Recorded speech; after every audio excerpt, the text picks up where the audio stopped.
Welcome back to the Short Legacy League. We're at Boros Painter versus Mono Green Cloudpost. A huge thank you to the Patreon supporters who are helping the league and YouTube channel. If you would like to become a supporter, please click on the link in the show notes.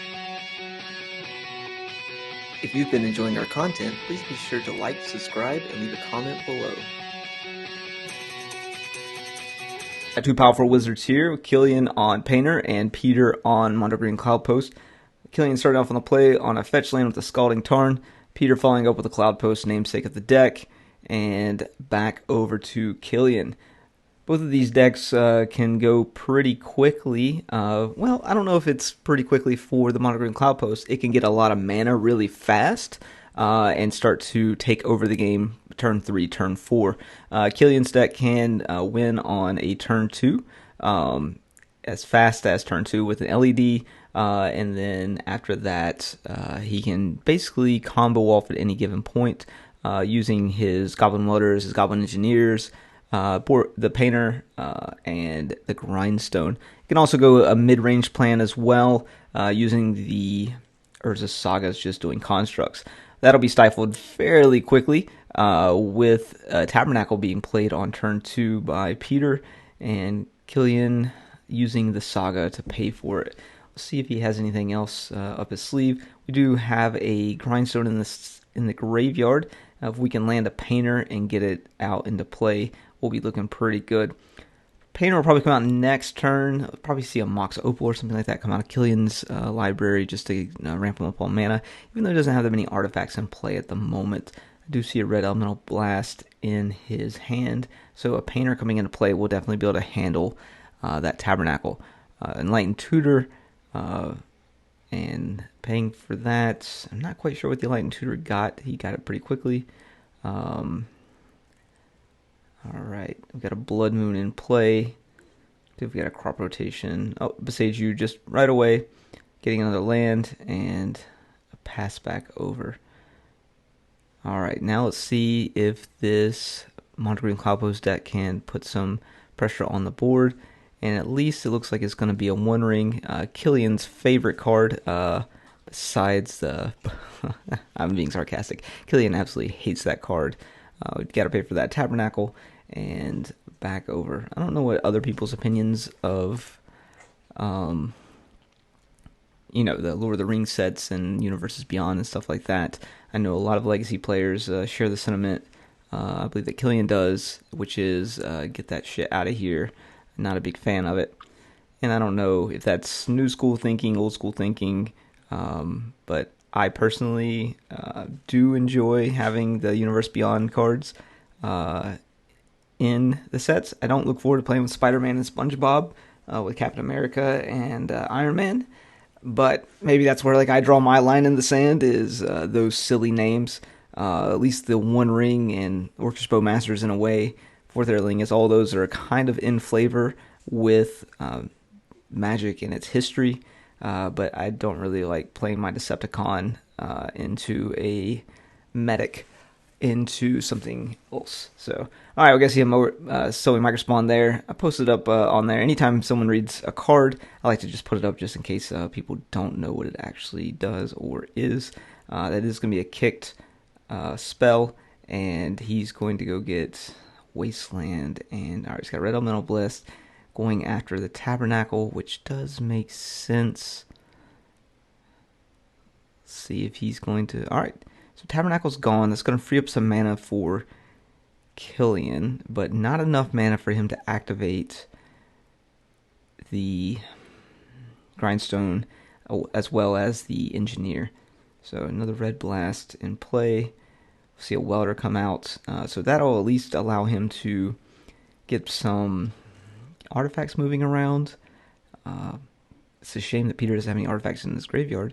Otherwise, he could move that ring into his graveyard and put something less effective out. But it looks like Peter's got a grip now. It's going to be tough for Killian to come back from this when you're drawing 4, 5, 6 cards a turn with that ring.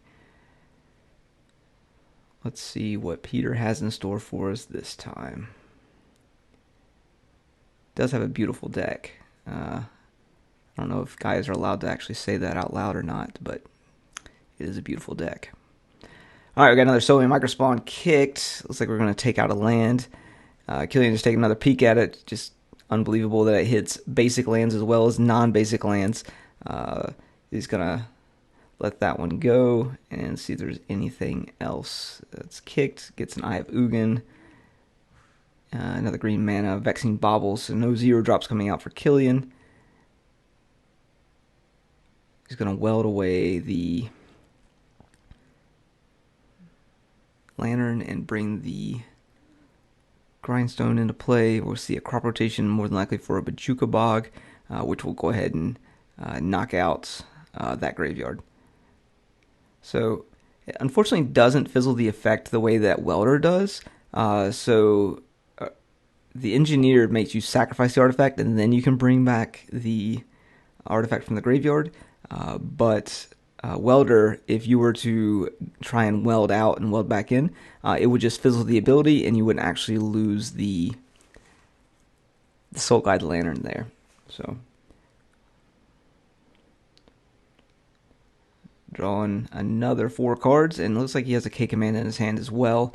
The new K command, I should say, which should take care of that Painter and basically just eradicate the board at this point. So many cards in hand, don't know what to do with it. And we'll see a Once Upon a Time being hardcast. Another Ring in hand. Finds a Tower. Tower taps for 3 because of the new land from the Commander set that allows all of your lands, or that land in particular, to be a tower, power plant, locust, etc., etc., etc. Another Vexing Bauble. Sacrifice to draw a card, just being able to cycle through his deck at this point, as if he didn't draw enough cards already. Could see that Karn come down, which will definitely make all the artifacts turned off. Red Blast will handle that. We've got... Okay, here we go. We're going to see a Boseiju on the Painter. So that Red Blast will fizzle as well. So, Painter gone. Another mana in play. All artifacts are turned off. Painter, Killian's giving it a go here. Microspawns are in play and ready to start swinging or play defense for the Karn. Rolls up to 6. See if you can just pitch something else. A lot of Spirit Guides in hand. So, count. And discard a Tower. We have plenty of mana in play, it looks like. And the land that we were just discussing as well, which I don't remember what exactly that's called, so let me look that up right quick.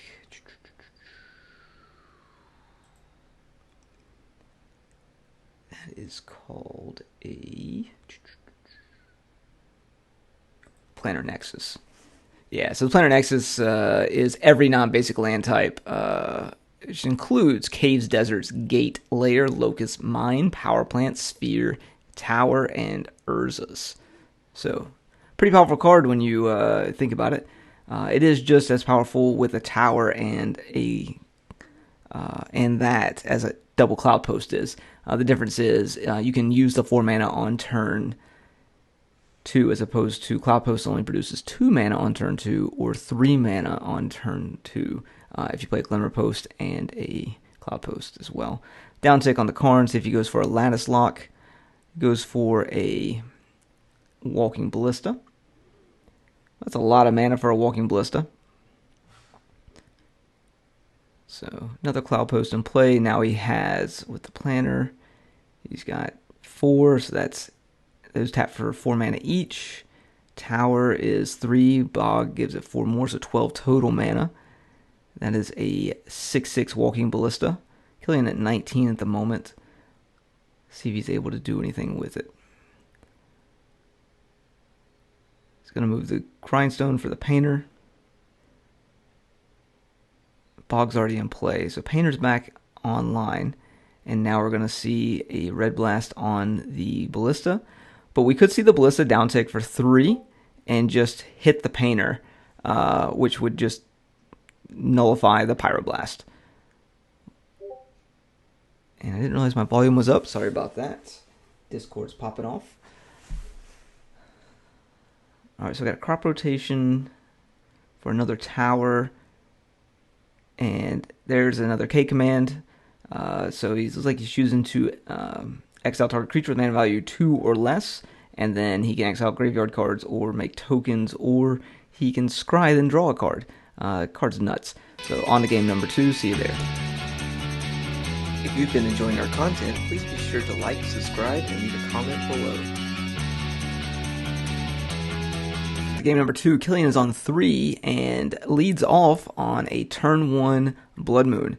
That's a pretty good start for him against this Mono-Green Cloudpost deck. The downside to that is Peter does play quite a few artifact removals, as signing in Force of Vigors, knowing this is an artifact deck. And also, he's already playing Besejus in the main. So running 2 Besejus in the main and bringing in 2 Force of Vigors will definitely allow him to handle that Blood Moon at his own leisure, at Killian's instep, and then he's able to just really start ramping out kind of thing. So it's kind of a free way to just put lands into play and just pass them back and forth until you're ready to actually activate for the Vigor. So no green mana required. So we'll see 2 and a Beseju. All right, so he's going to Beseju that. It's going to unlock another land for Killian, but it also unlocks all of Peter's lands as well. And he gets to play a Once Upon a Time. Interesting enough, he didn't have to pay for the Once Upon a Time because you're not actually casting the Beseju, you are channeling it. So he didn't actually have to pay for that Once Upon a Time. It would have been free for him. But nonetheless, he had the mana.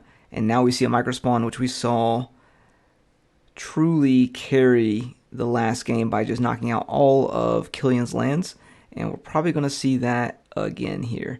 So we'll see a Microspawn kicked, knocking out that land, and then going to get an Eye of Ugin. I wonder if he should have popped the mountain and then maybe wastelanded.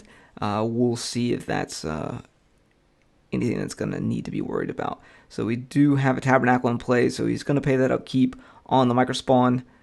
Looks like he picked up another... Nope, not that. Alright, so we'll see an attack for 2. He can activate his Eye of Ugin.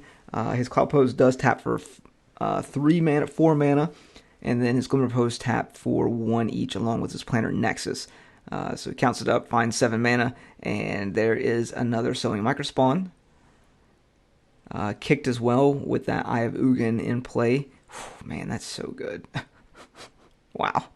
Okay. So... Oh, unkicked. Okay, that was an unkicked Microspawn. He just played it for turn, went and got another Cloudpost. Now we'll see an activated Eye of Ugin, because those Cloudposts tap for 5 mana each now.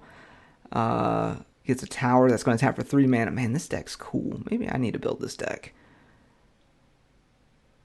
I think I have these cards. I don't think I have Cloudpost anymore, but I could see me enjoying playing this since I'm not playing lands at the moment. And that's it. Thanks for watching. If you've been enjoying our content, please be sure to like, subscribe, and leave a comment below.